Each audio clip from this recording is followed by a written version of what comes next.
Welcome everyone. What a wild week it has been. It has only been just over a week since I talked to you guys last. Because it's Saturday, special Saturday episode of This Week in Apple, where I cover all the Apple news that you need to know from the week. And honestly, this was perfect because for me, I've been gone this entire past week, just trouncing through Iceland. I'm going to talk, if you care at all about kind of seeing some photos and what I did in Iceland, hang out till the end of the video. But that's why we're late today. I kind of let you guys know last week ahead of time, but this week we're coming in a day late, and it was perfect for me because being out of the country for 7 days, I kind of need to catch up myself. So I went through, running up the best stories from the week so you guys know what to care about and what not to care about. So without further ado, let's go ahead and dive in, talk about what's cool this week, what's important to know, and then we'll come back to my trip at Iceland, how I shot it on my iPhone, and some amazing photos and stuff. We'll talk about it just in a few. Let's go ahead, dive into things, starting off with Epic v. Apple. The Epic versus Apple trial has continued this week. We learned a few more things from filings as well as testimonies that have occurred. First, we heard that Apple said no to Microsoft. They told Microsoft they could not have a special deal for Microsoft Office subscribers to bypass that 30% cut that Apple takes. So we know that there are some kind of hinky deals that Apple does with different third parties on their costs and some of the rules and private APIs, stuff like that. We've heard about it in this trial and way before this trial, but it looks like Apple specifically said no to Microsoft on bypassing that 30% split that Apple takes on pretty much many in-app purchases.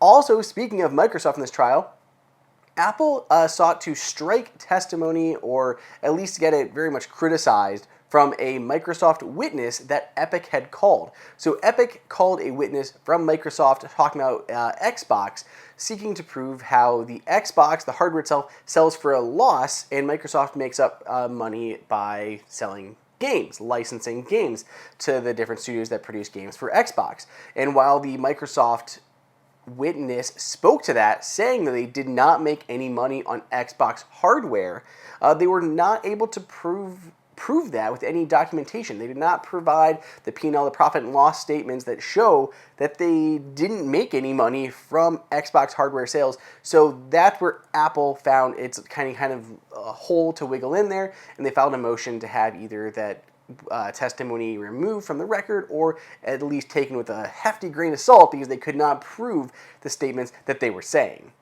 A few other witnesses from Epic, we saw stuff about how witnesses were really hitting Apple on their anti-steering policies. So anti-steering policies as it pertains to the App Store is Apple prohibits a developer from encouraging people to shop outside of the app. So what this would look like is if there was a game and there was a big banner that said, you could buy it in the app for $10, but save 30% by going to the game's website and purchasing the content there. That is called steering, and Apple prohibits that in App Store apps. Developers not allowed to say, go buy it elsewhere and save some money. You cannot force people or tell people to go out of your app for reasons such as that. So that was what Epic was really kind of hitting at on their defense or their case. I guess they're not really on the defense here. They're the ones attacking Apple. Apple would be on the defense more or less in a civil suit like this. So that's what Epic was going for, and their witnesses were really attacking Apple for that. And we actually saw a little bit from the judge, which I found interesting. So it looked like the judge may have found a little bit of leeway room there of where they would side when this ends. Possibly a little bit of a middle ground where Apple could remove those anti-steering restrictions and allow people the choice and allow Epic to say, hey, you can save 20% by going and buying your V-Bucks through the Epic website or somewhere else versus the App Store. So that could be a compromise the two reach by the time this trial is settled.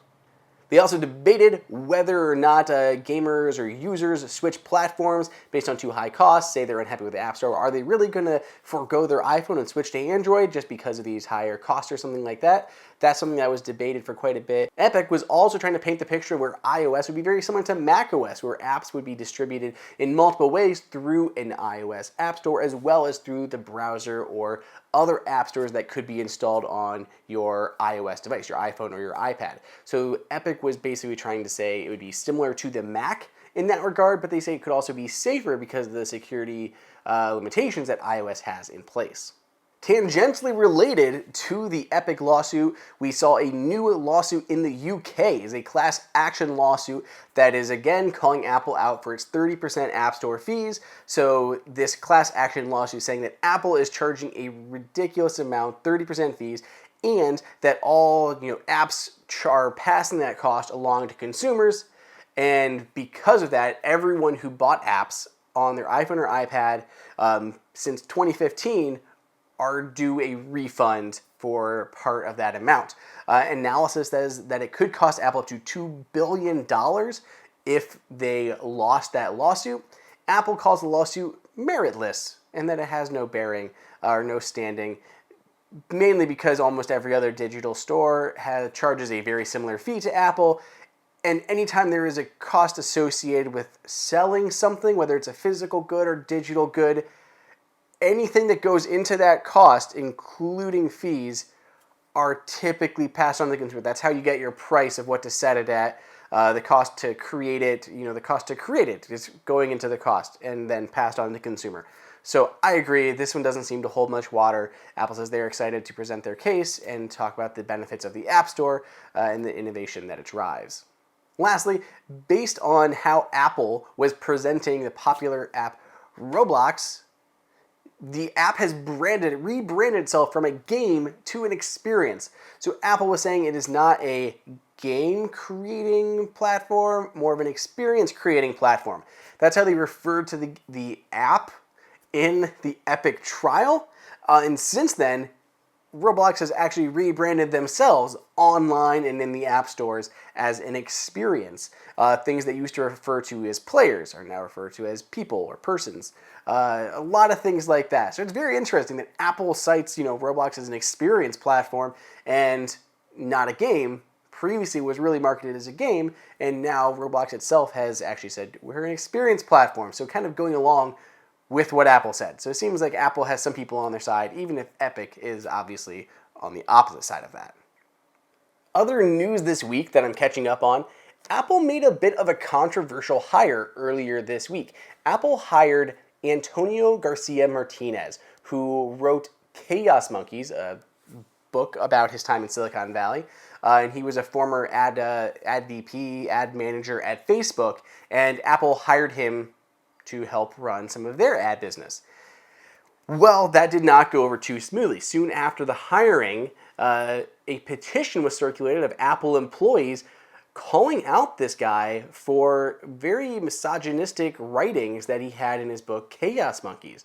There was some pretty demeaning looking stuff, and the employees were really looking to understand, one, was Apple aware of this? If Apple was not aware, how did Apple miss this when they hired this person? And then two, if Apple was aware, why is this acceptable? And if he's going to continue to be employed by Apple, they wanted to make sure he had no power in hiring or firing people because they were worried that there would be racist or misogynistic calls made from this person. So that petition was circulated. Soon after that, it was a pretty big petition, made a lot of headlines. After that petition, Apple axed Martinez and unceremoniously fired him, and that was seemingly the end of it. But Apple was basically saying, no, this person should not, these views are not tolerated here. This is a very open culture at Apple, and we need to protect that. And kind of seeming like they didn't know about his past writings. But then Garcia Martinez himself came back out and said, well, since Apple is talking about this, I'm going to talk about it too. And he was putting out stuff about Apple was full well aware of what he had wrote, and a lot of his references were specifically asked about his book Chaos Monkeys and the stuff that he had written in there. So it paints a very contrasting picture of Apple saying, whoa, we didn't know about this, this is not tolerated, we're not going to hire him any longer, he's fired. Well, I guess they said parted ways, but Garcia Martinez then confirmed, yes, he was fired, not just parted ways. And he was basically saying that Apple, I keep saying basically, stop letting me do that, guys.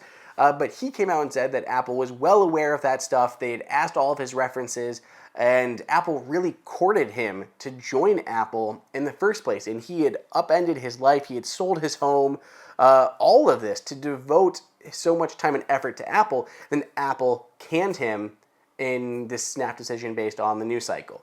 So you guys can take into that what you want, read a little bit more about it if you prefer. But it just sounds like a bad black eye for kind of everybody involved.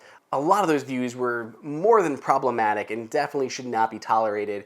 But it seems like Apple should have caught this from the first place, rather than hiring this person, having them sell their home and move across the country, upend their life to join Apple, and then fire them when the public got wind of it. Apple should not have taken a step in the first place. It should not have gotten to the point where it got that employees need to circle a petition to get the person removed. So that was definitely a big snafu on Apple's part this week. It was a long saga. We wrote a lot about it. So if you guys care to dig into that more, links, they're all down below. So let's get into some other news real quick. Then we're going to talk about Iceland and shooting with my iPhone, some photography stuff that I found really cool, really fun, interesting.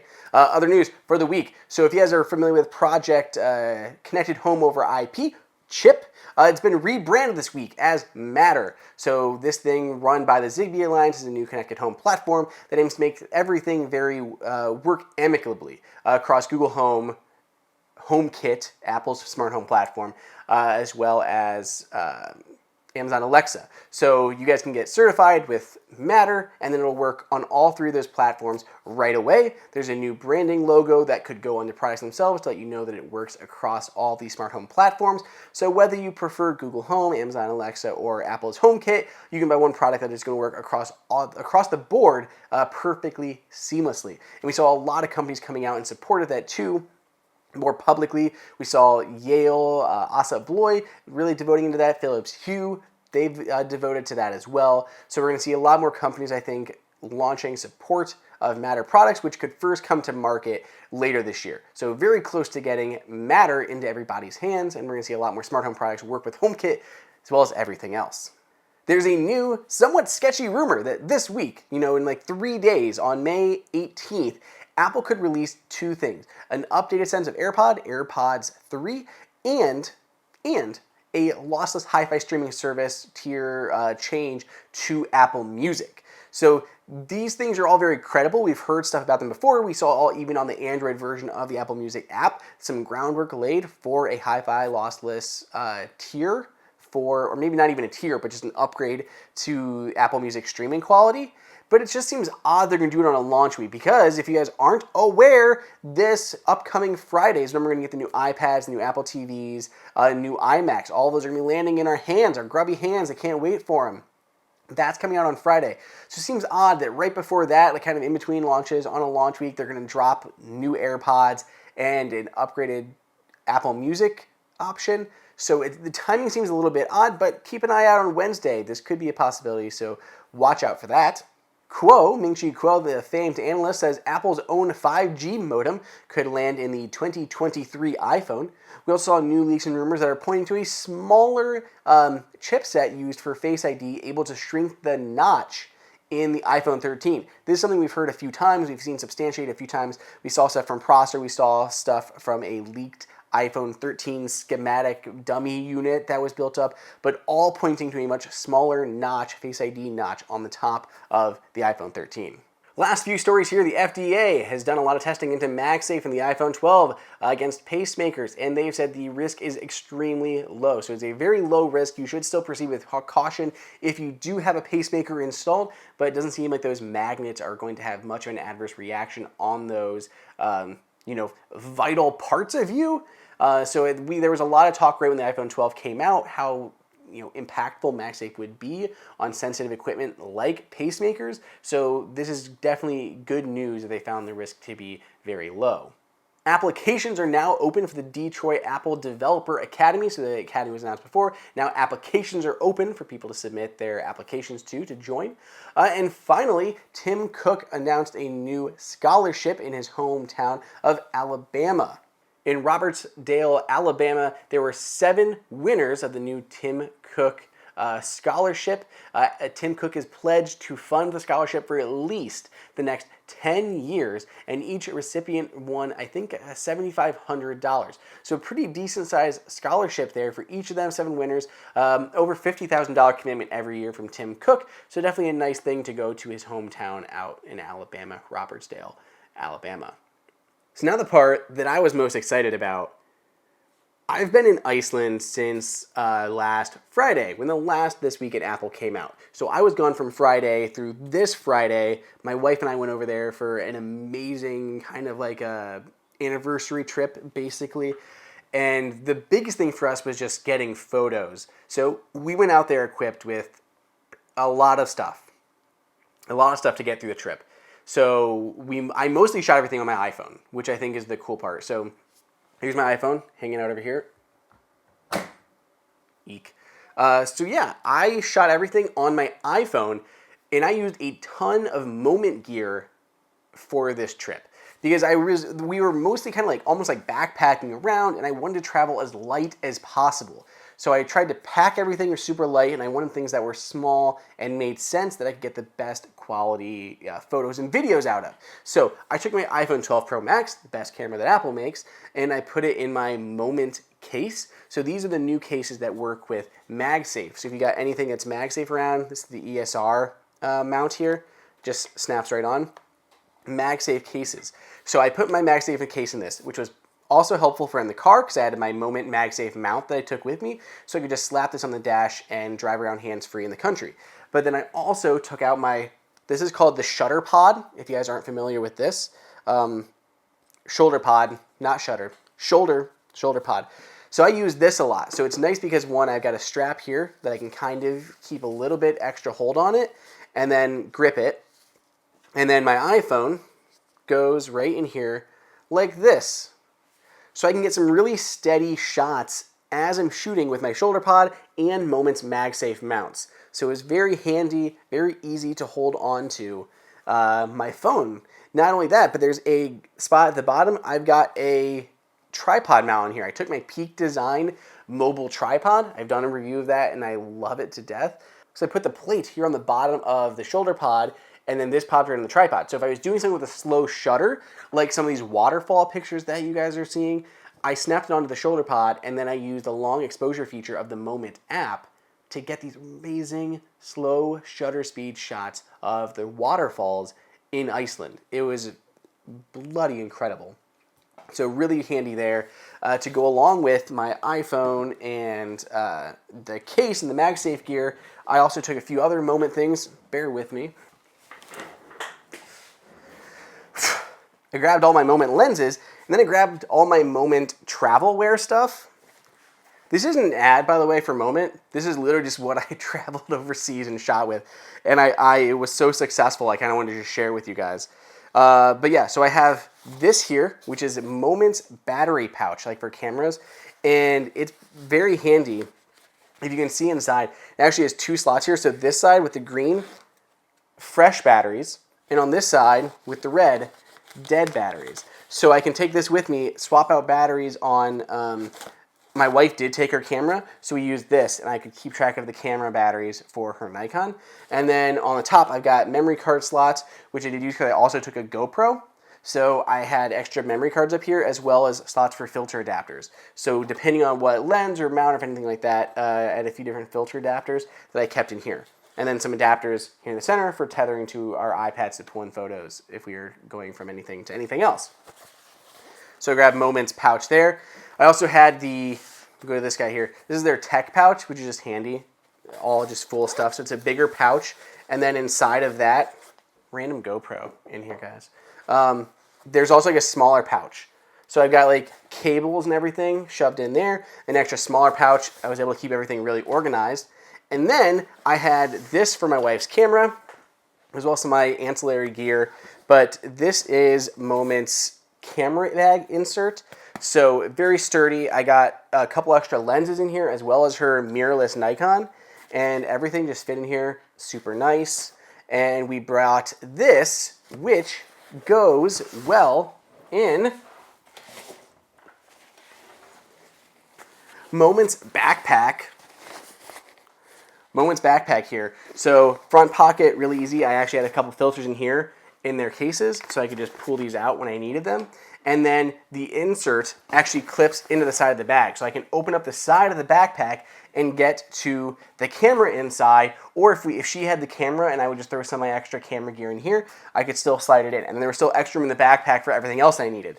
So this was very handy. It also had a spot in the back for, you can't really see it, but it's like a water-resistant zipper pull and a tablet pocket that's reinforced. So, protected back there. So I had my iPad Pro in here, my 12.9-inch iPad Pro in there, all of our camera gear up front. So we went with this shoulder pod, and we shot everything. We shot tons of fields and churches and little towns. And we, like I said, we went up to an active volcano. We hiked over 4 miles into the mountains, and we're just right across from an active volcano. And I got a bunch of pictures. It's kind of, you can't even see in these photos, guys, how big this volcano was. The magma, the eruptions were 300 to 400 meters in the air. So if you look at those photos and you're wondering how big the scale is, because if we were on another mountaintop and like looking at it, so it's really hard to tell how large this volcano was. But 300 to 400 meters in the air is what the eruptions were, and then you can see like the base of the volcano itself is easily another 400 to 500 meters tall at this point that we saw it, but it was just truly expansive and massive. And it was so cool to be able to shoot it on my iPhone. So yeah, so there's just some cool photos and stuff that we did. Some of the stuff I took with me. It was a very fun experience. If you guys got questions about it, I'd love to talk to you guys more. Let me know on Twitter at Andrew_OSU. If you want to read anything else about what we covered this week, check down below in the description. We got lots of notes.